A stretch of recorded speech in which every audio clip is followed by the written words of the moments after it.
Good morning friends, मैं माधुरी आपका MD लो classes में वेलकम करती हूँ। लास्ट अपनों ने सीपीसी की जो क्लास देखी थी उसमें 211 तक अपनों ने कवर किया था। लीगल रिप्रेजेंटेटिव क्या होता है यहाँ तक अपनों ने पढ़ लिया था। आज अपने पढ़ेंगे 212 से कि मैजने प्रॉफिट क्या होता है, मैजने प्रॉफिट में कौन प्रॉफिट ले सकता है, किसको बेनिफिट होता है एंड कौन अनलॉफुल पोजेशन करता है। ठीक है, तो ये सब अपने देखेंगे मैजने प्रॉफिट में। उसके बाद अपने देखेंगे कि मूवेबल प्रॉपर्टी कौन सी होती है, उसके बाद अपने देखेंगे ऑर्डर। तो मतलब आगे अपने ये सारा सेक्शन 2 कवर करेंगे। आज जितना होगा उतना कवर करेंगे, नहीं तो नेक्स्ट वीडियो में सेक्शन 2 को कंप्लीट कवर कर देंगे।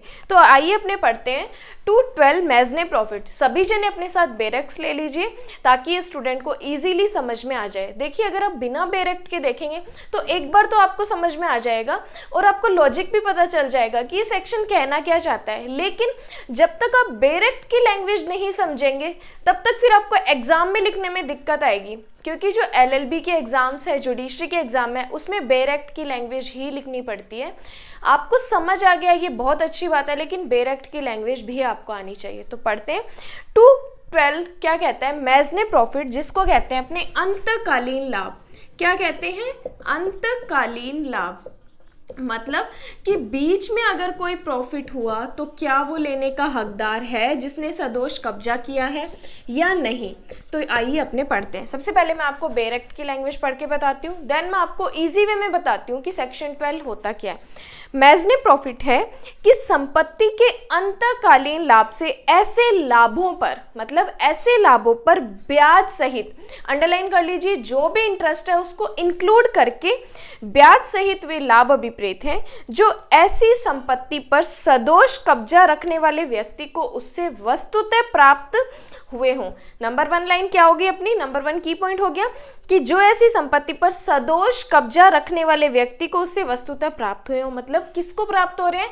जिसने सदोष कब्जा रखा है। ठीक है, जिसने सदोष कब्जा रखा है या जिन्हें वे मामूली तत्परता से उससे प्राप्त कर सकता था, किंतु सदोष कब्जा रखने वाले व्यक्ति द्वारा की गई अभिवृद्धियों के कारण हुए लाभ इसके अंतर्गत नहीं आते। मतलब अंतकालीन लाभ का मतलब क्या होता है? एक पर्सन है एक्स जिसने क्या किया, सदोष पोजेशन कर लिया, सदोष कब्जा रख लिया, ठीक है, किसी प्रॉपर्टी पर।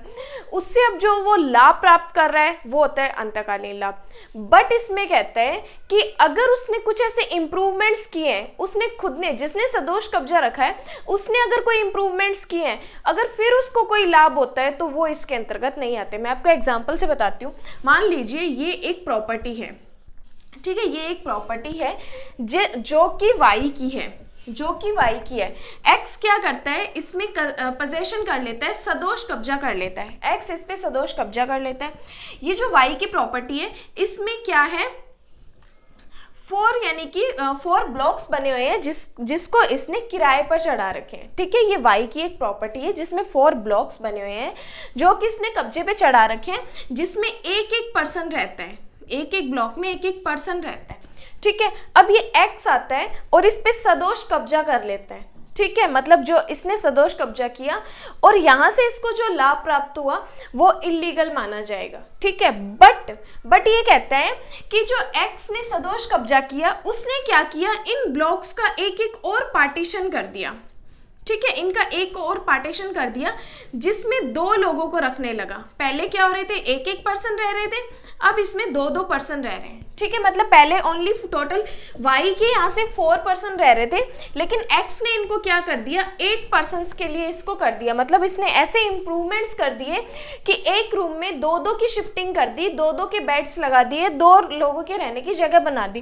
तो अब यहाँ पे जो 4 लोग एक्स्ट्रा रह रहे हैं और जो 4 लोगों का बेनिफिट हो रहा है वो तो एक्स प्राप्त करने का हकदार है, लेकिन जो पहले के 4 पर्सन्स रह रहे थे उनका लाभ प्राप्त करने का अधिकार इसको नहीं है। मतलब इसने पहले तो 4 पर्सन्स का इस प्रॉपर्टी का सदोष कब्जा किया और वो लाभ गेन कर रहा था, लेकिन जैसे इसने इंप्रूवमेंट्स किए उसके बाद कोई लाभ होता है तो वो लाभ पाने का ये अधिकारी होगा, उसको अधिकार होगा ये लाभ प्राप्त करने का। ये होता है मैजने प्रॉफिट। ठीक है, तो सेक्शन 212 ये डेफिनेशन आपको एज इट इज याद करनी पड़ेगी और आपको इसका मतलब समझ आना चाहिए कि मैजने प्रॉफिट होता क्या है, कब वो मैजने प्रॉफिट प्राप्त करने का अधिकार व्यक्ति हो जाता है। ठीक है, तो ये था 212। अब अपने पढ़ते हैं 213 में जंगम संपत्ति। 2 के क्लोज 13 में जंगम संपत्ति। जंगम संपत्ति मतलब मूवेबल प्रॉपर्टी क्या होती है, मूवेबल प्रॉपर्टी क्या होती है, कब ये मूवेबल प्रॉपर्टी मानी जाती है। अगर मैं आपको सिंपल वे में बताऊं कि मूवेबल प्रॉपर्टी क्या होती है, तो ये मेरी बुक है, इसको मैं यहाँ से उठा के मैं कॉलेज में लेके जा सकती हूँ, लाइब्रेरी में लेके जा सकती हूँ, तो ये मेरी मूवेबल प्रॉपर्टी है।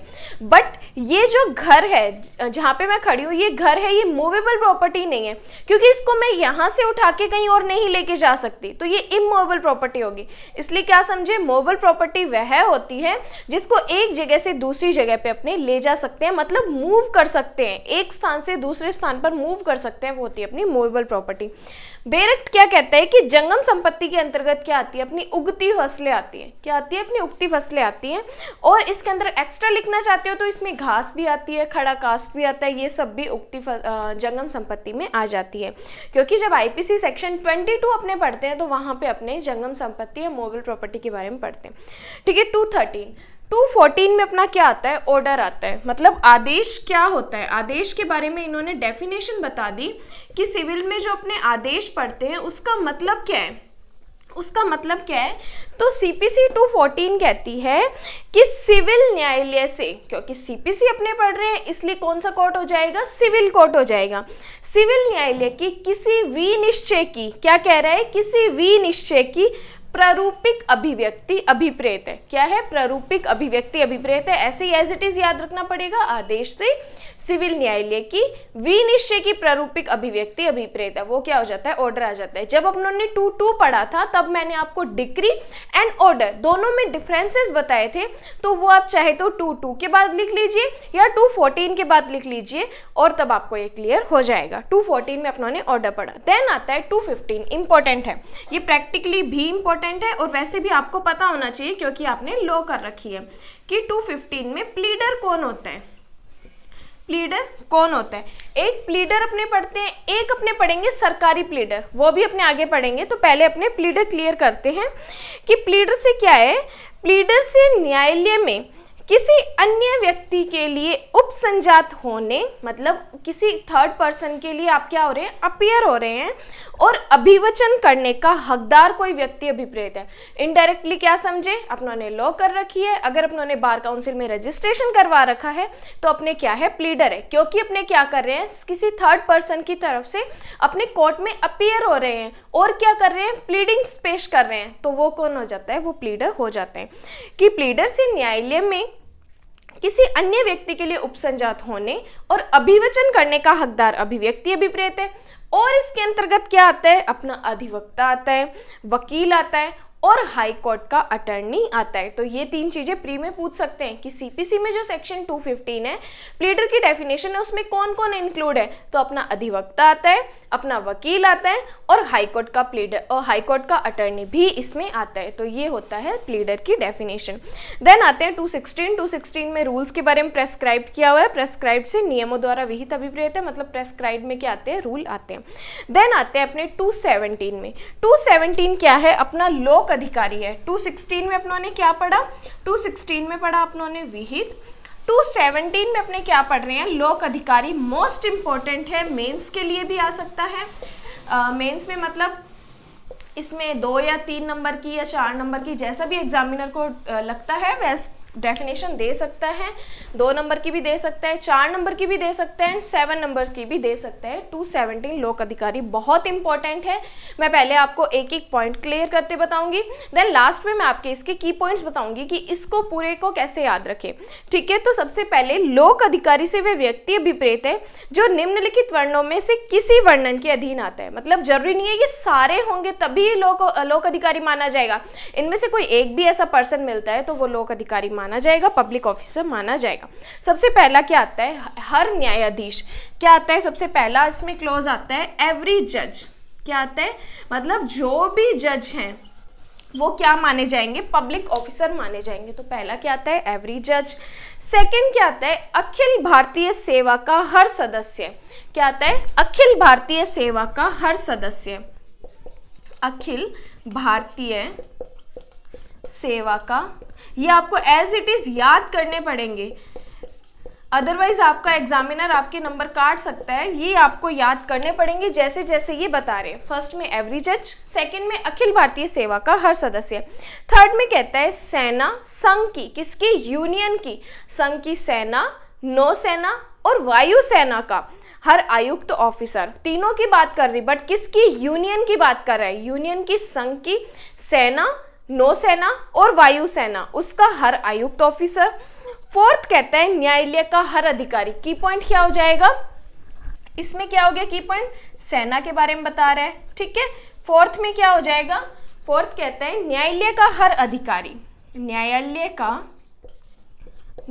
का हर अधिकारी, ठीक है। फोर्थ में अब न्यायालय का एवरी ऑफिसर जो है वो कौन कौन से काम करता है कि वो पब्लिक ऑफिसर माना जाएगा, कि न्यायालय का हर अधिकारी जिसका ये कर्तव्य है कि विधि के, क्या कह रहे हैं, विधि के किसी तथ्य के मामले में अन्वेषण करे, रिपोर्ट करे, कोई दस्तावेज बनाए या उसको रखे, या संपत्ति का कोई भार संभाले, या शपथ ग्रहण करवाए, या निर्वचन करे, या न्यायालय में व्यवस्था बनाए रखे, ऐसे किसी भी कर्तव्य का वह पालन करता है तो वो क्या माना जाएगा, पब्लिक ऑफिसर माना जाएगा। तो फर्स्ट में एवरी जज, सेकंड में अखिल भारतीय सेवा का हर सदस्य, थर्ड में सेना किसकी, यूनियन की, और तीनों सेनाएं, सेना, नौसेना और वायुसेना का हर आयुक्त ऑफिसर, और फोर्थ में न्यायालय का हर ऑफिसर जिसको ये काम करने के लिए दिए गए हैं वो क्या माना जाएगा, हमारा पब्लिक ऑफिसर माना जाएगा।